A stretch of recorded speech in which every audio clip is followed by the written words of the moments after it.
My first hater. Y'all, my first hater. It's kind of exciting. I'm like, oh man, you know what I'm saying? But I had to just calm down and, think about this thing. Welcome back to the channel. This is the Battle Don. Today, I'm going to do a video about my first hater. Well, public hater, that is. So to put this in context, what I'm going to do is speak about this alongside the way of the warfighter. Courage, discernment, self-control, and righteousness. So what you're seeing right now on the screen is a comment that I received under my book on Amazon. So this commenter goes by the name Audi, is a verified purchase, gives my book 2 stars. Now, as I read some of this comment, I'm wondering, why didn't he give it 1 star? Also, why do I think this is a he? A lot can come out in a person's writing. It gives insight into their soul. So, starts with the title, Not Worth Reading, mostly psychobabble and overly academic book, and not in a good way. Title, An Introduction to the Art and Science of Worldview Warfare, aka a perplexing expedition into the murky depths of academic jargon. An introduction to the art and science of worldview warfare, readers are taken on a journey through the labyrinthine corridors of an imitation of academic discourse, only to emerge more bewildered than enlightened. Written with a fervent dedication to obfuscation, this tome masquerades as a scholarly endeavor, but ultimately serves as a testament to the perils of excessive verbosity. The author's penchant for impenetrable prose transforms what could have been a valuable exploration of worldview dynamics into a dense thicket of convoluted psychobabble. Laden with esoteric terminology and gratuitous citations, the text becomes an insurmountable barrier for all but the most intrepid readers. While the subject matter holds promise, examining the intricate interplay of competing, now I'm gonna mess up on that word out of all the words, competing worldviews and their implications for social conflict, the execution leaves much to be desired. Rather than elucidating complex concepts, the author seems to drown them in a sea of academic jargon, rendering them inaccessible to all. In the end, an introduction to the art and science of worldview warfare serves as a cautionary tale, reminding readers of the pitfalls of academic pomposity and the importance of clarity in scholarly communication. While it may find a niche audience among aficionados of impenetrable prose, for the average reader seeking enlightenment, it offers little more than a headache-inducing exercise in decipherment. Now, there's a lot of big words there, and at first, I kind of got in my feelings, because I'm like, who is this? Who is this guy? What is he talking about? Psychobabble. So I had to look up psychobabble. And one of the sources that I thought would be a good source to understand what psychobabble is, I went to a source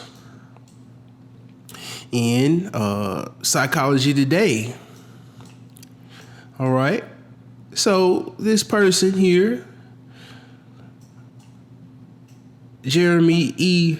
Sherman, PhD, he knows a bit about psychology. This article is, like I said, it's in Psychology Today.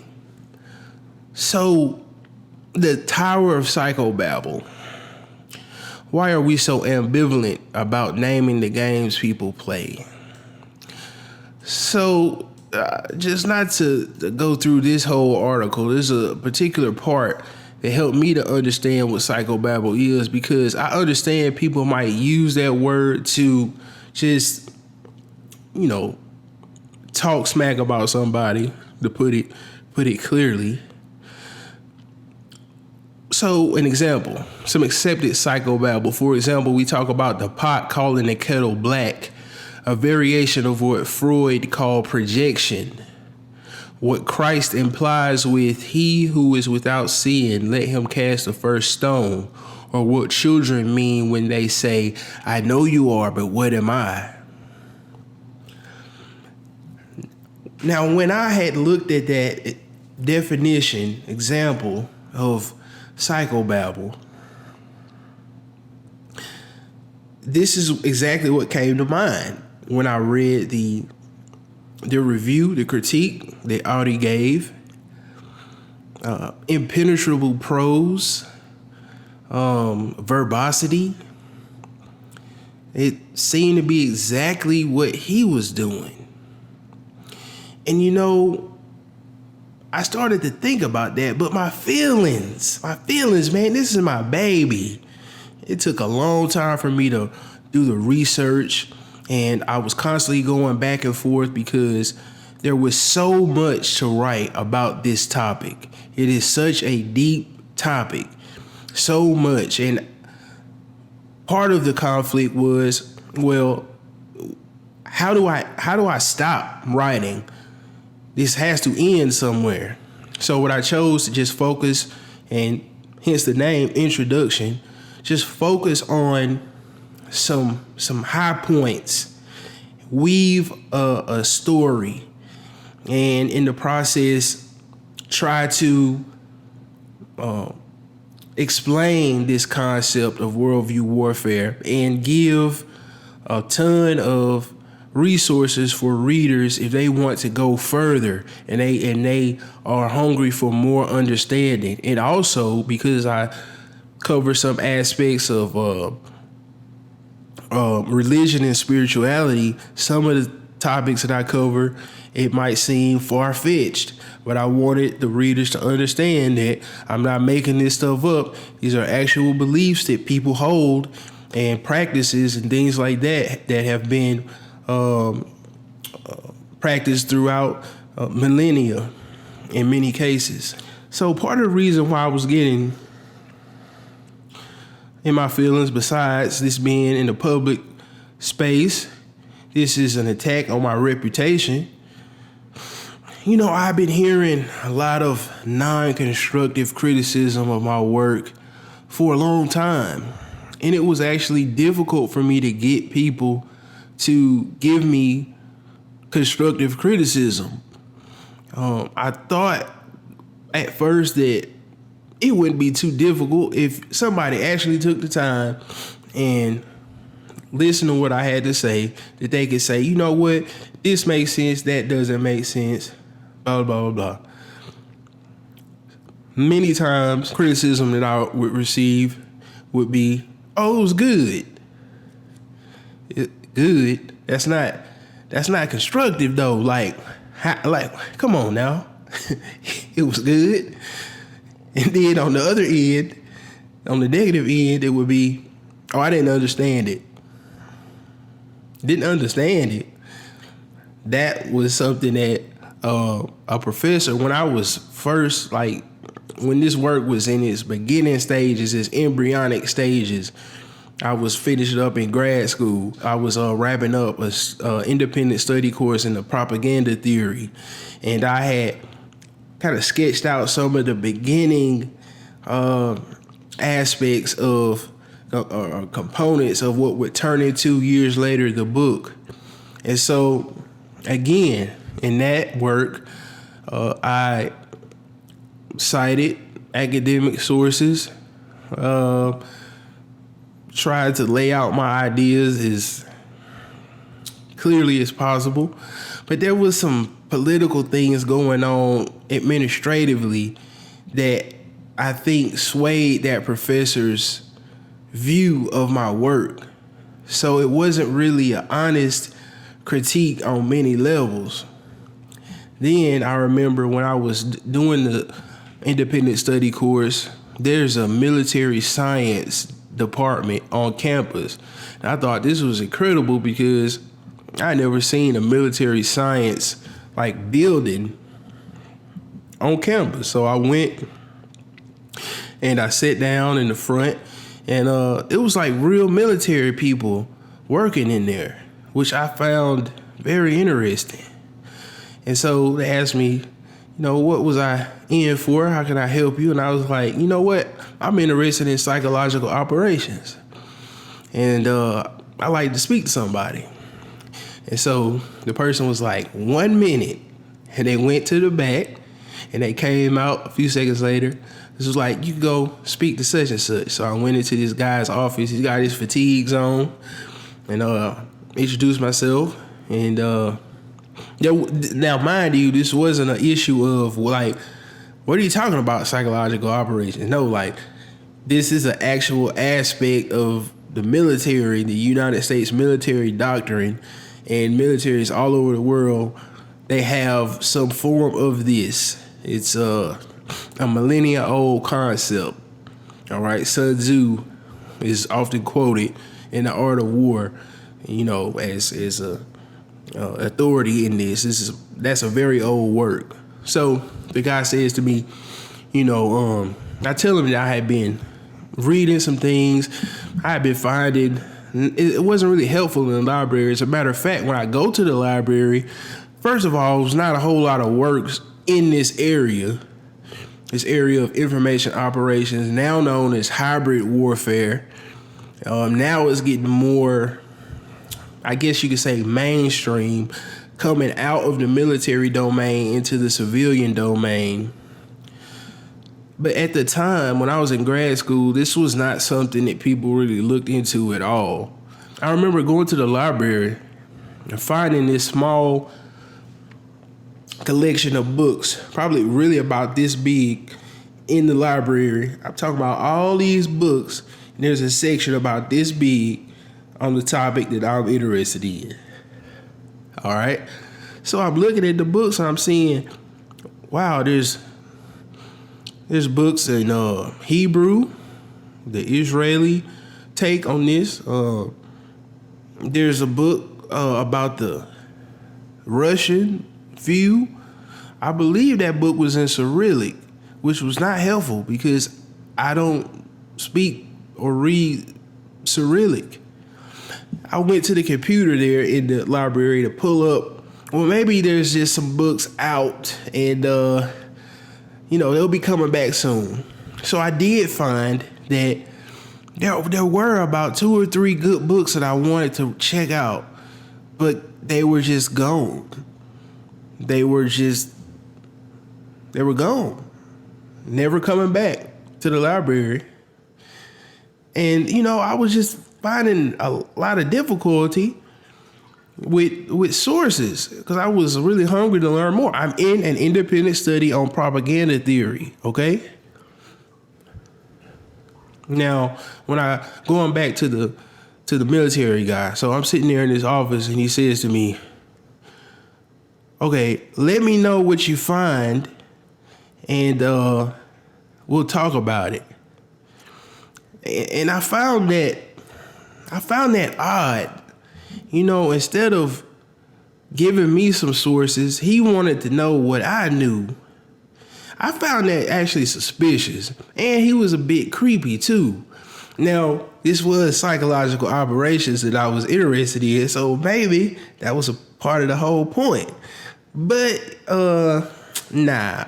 So, needless to say, I did not go back there. But,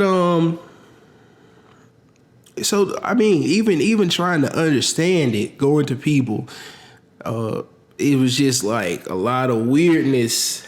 I remember as I was starting to write the book, the draft, I was in a draft process and one of the many revisions of the draft, and I reached out to a local editor.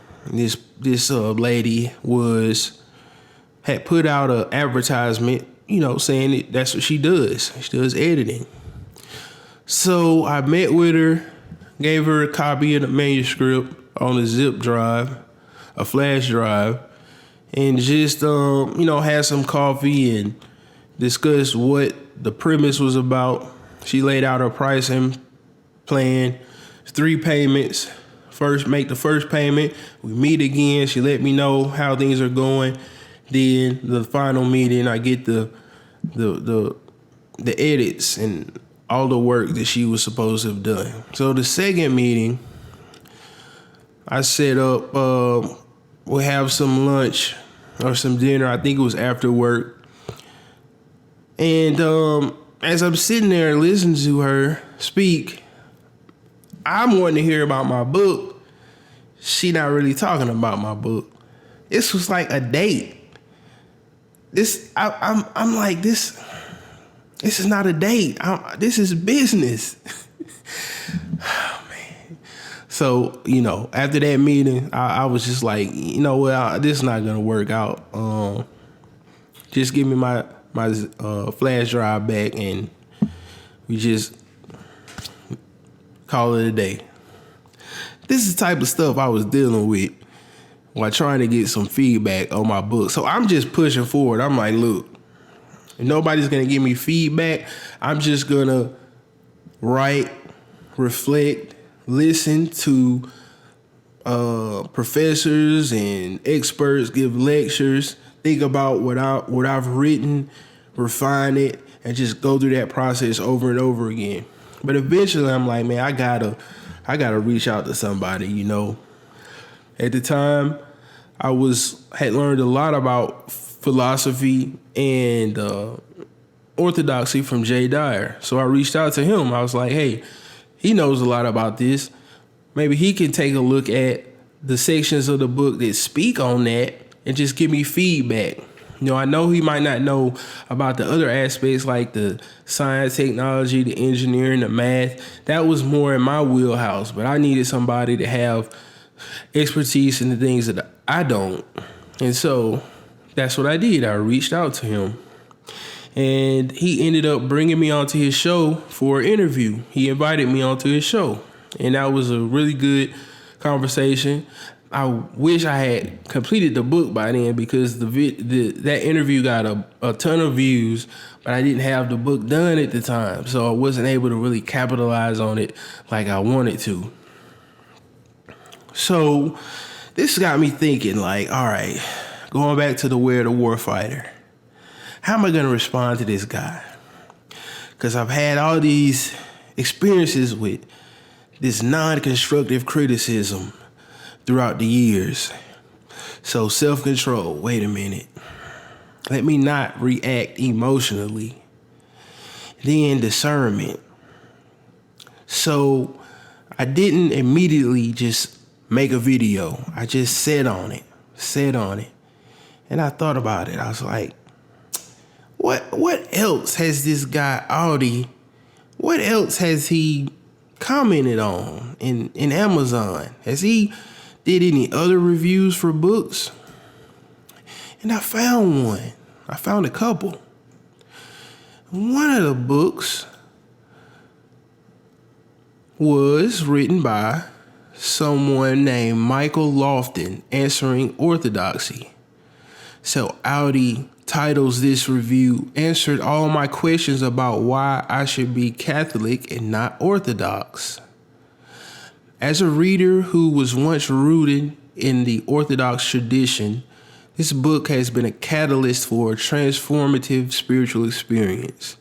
The author's articulate arguments, supported by historical evidence and biblical exegesis, have not only bolstered my faith in Catholicism, but have also fostered a deeper understanding of the theological underpinnings of Christianity. Okay. Now we're on to something, because what I was doing in the book was I was critiquing the West. As a part of that, remember the different aspects of culture, religion being one. So Western Christianity, I was critiquing that from Eastern Christianity standpoint. So I was looking into orthodoxy. You see, in my book, when I critique Western Christianity, of course, Catholicism is going to come up. And when it came up, I was just candid about the history of Catholicism in the West. And look, I'm not going to throw individual Catholics under the bus. I don't have a hell or heaven to put anyone in. But aside from that, the history of Catholicism is a bloody history. And the atrocities are still going on today. I also critique Protestantism, okay? So this was giving me better insight into this guy and why he was so angry with me and the way I wrote. It was personal for him because I attacked an institution that he has just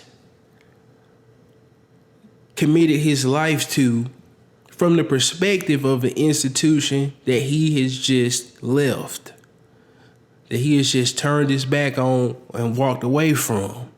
So this was personal for him. That's why he wrote his review the way that he wrote it. So then I got to looking into, like, who is this Lofton? Turns out that him and Jay Dyer had a YouTube beef, and they went back and forth for quite a while. There are very passionate people on both sides. This is basically Catholicism versus Orthodoxy. Okay? So for me, what I wanted to do, understand Orthodoxy as a critique to the West, because there was an aspect of Christianity that I didn't know anything about. You know, growing up, I'm an American, so the most I'm gonna get about Greek religion is really the Greek animism, the in other words, the paganism that we are presented with the things like the Greek fraternities and sorority system. Okay, then as far as so you have the Greek Orthodox Church that's really big in America. Well, not really big, but that's a representation. And another is the Russian Orthodox Church. You know, being an American, all I'm hearing about all my life about Russia, just Russia bad. You know, just what Russia, they a bunch of pejorative things about the people. They all alcoholics and all this crazy stuff, and they just bad. Okay, communism is bad, Russia bad. I'm like, wow. So I didn't really know anything about the cultural dynamic in which this Eastern Christianity comes out of. So I needed some help to understand that. And I reached out for help, got the help. Didn't know that I was walking into a beef. Like, I had no clue. And it seems like this Audi might be involved in that. As he spoke glowingly of Lofton's book. So, you know, going back to the Way of the Warfighter, courage and righteousness. All right. So I'm thinking about righteousness. What's the right way to address this? You know, I'm going to address it publicly because he hated on me in public. So I'm going to rebuke him in public. Now, if this would have been, he just sent me something. If he would have sent the same critique to me in my, you know, through my Facebook account or something like that, you would have never saw this video. But he put it on the public page of my book in Amazon. So anybody that's interested in my book, they want to check out a review, it's going to be there. So I'm dealing with it publicly. Now, I also want to deal with it in a just and fair manner. So to be fair, like I said, I do understand that this is personal for Audi. There's another review that he gave. I'm going to just read his review of this book. It says, while he hasn't read the original book, he felt it gave many nuggets of information that proved valuable. The most important one was for him seeing the importance of sharing inner emotions with others, empathizing, and accepting others' emotions and techniques on how to share emotions, i.e., criticizing charitably. And so, I know that when